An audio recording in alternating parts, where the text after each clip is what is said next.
Ibang-iba noon. Laging ikinukwento sa akin ng aking nanay nung buhay pa siya na ang anak na babae noon ay halos bilanggo sa bahay.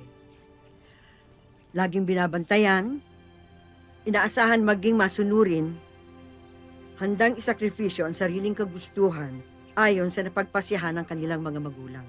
Ngunit iba ang aking tiya Maruha. Noon pa man, alam niya na kung ano ang gusto niya sa buhay. Walang makakahadlang sa kanyang mga pangarap. Mahal na mahal ni Maruha ang kanyang pamilya.